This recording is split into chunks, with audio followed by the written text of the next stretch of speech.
Hey everybody, this is Keith K and welcome to another beautiful South Pacific morning. Today we're playing Stranded Deep and I've got a new water tutorial to share with you. I haven't played this game in quite a while and the water mechanics have changed quite a bit. And as you know, when you start playing this game, hydration is one of your biggest challenges early on until you can come up with some ways to store some water and produce it on a regular basis. So the first thing getting started is to keep track of your status, and you can do that by pressing the F key to get to your watch, and then you press your left mouse button to see your status. And here we've got health, food, and water, and lastly sleep. And you can see that I need food and water, but I need a lot of water here. There's I think 5 pips that I need to fill up there. So early in the game, there's a couple ways that you can get water. The first one is coconuts, and I've got a coconut here. You'll find coconuts in these palm trees that you find all over the island, and you can just come up to one and look and see. You'll see the coconuts that are up here. I've actually picked all the coconuts on this island because I do want to see if they respawn or not anymore. But you can pick the coconuts. You can actually store them. I keep them over here, and they won't go bad like other things, which I'll talk about in just a second. So once you have your coconut on the ground, if you picked it, it's going to be in your inventory, and you can just select it by pressing the tab key, and then press Q to drop it. And then you want to get your refined knife, and all you're going to do is hit it one time, and then you can pick it up. It says drinkable coconut. As you see, drinkable coconut. Can replenish thirst or be broken into pieces. And actually, you're going to want to do both. Don't waste it.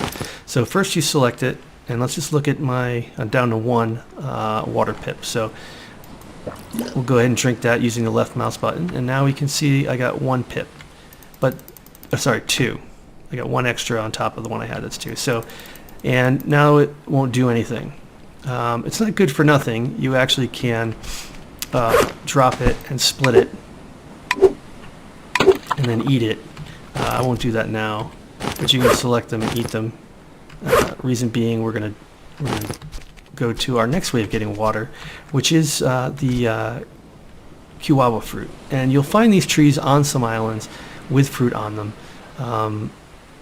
Not every island will have them, and when you find them, you're going to want to make sure that you have at least a need for 1 food and 1 water. And they're not something that's good to transport around. They will spoil, and then they're no good to you. I always keep track of the first island I find it on, and then as you can see here, I built some farming plots which I've covered in my farming tutorial, which I'll link to down below.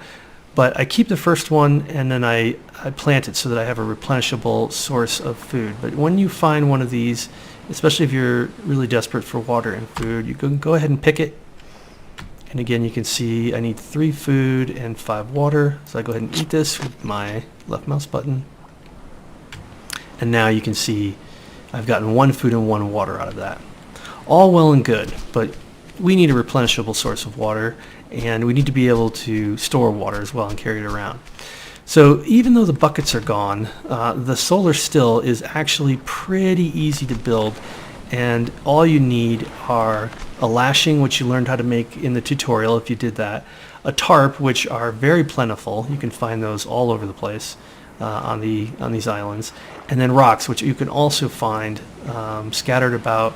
And now there's also mineable rock that looks like this. You just need a axe. All right, so when you have these resources, all you're going to do is go to your crafting menu. You actually can hold down C. I like this quick craft. It'll show you what's actually available. The other way to get to it is just to press C instead of holding it down, and then it's under structures. And if you scroll down to solar still, you can see you need 1 lashing, which we have 2. I think I have 1 in my inventory. 1 tarp panel and 3 rocks, which we have. And then you can just click it, find a spot for it, and I won't do that because I have 1. You just find a spot for it. You can use Q and E to rotate it if you want to organize a certain way, and then you're good to go. So once you have your solar still built, you can see that it's full of water. But how do I get it out of here into my mouth? Well, let's go back to our empty drinkable coconut. We can actually retrieve 1 drink from here. So you can see it took down a bit. That's actually a fifth. The solar still will have 5 drinks of water available when it's full. And then we can drink it. And you can repeat the process over and over again until you get the water that you need. I am starting to sunburn, but that's okay. So that's one way. The other way, let's find some shade. The other way to get some water out of the solar still is to use either a leather water skin, and the leather water skin will hold 3 drinks of water at a time. You can see it says food servings 3.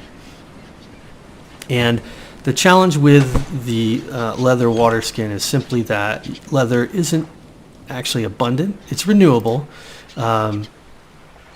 You just need some rawhide, which you can get either from hunting wild boars, which I have a video for hunting that I'll link to, or you can actually you can hunt tiger sharks. I'm not a big fan of that.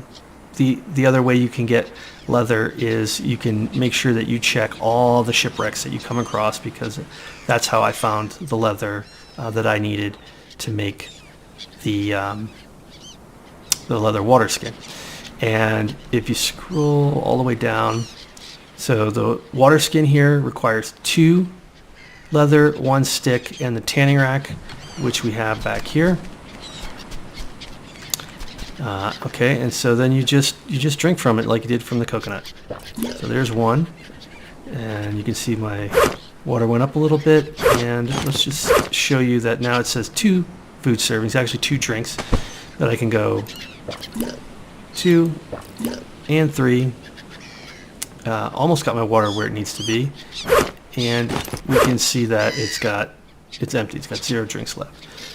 The third way that you can store water is the clay water bottle. This is a little more involved. It does require a bit of resource gathering, grinding. You need to have a furnace.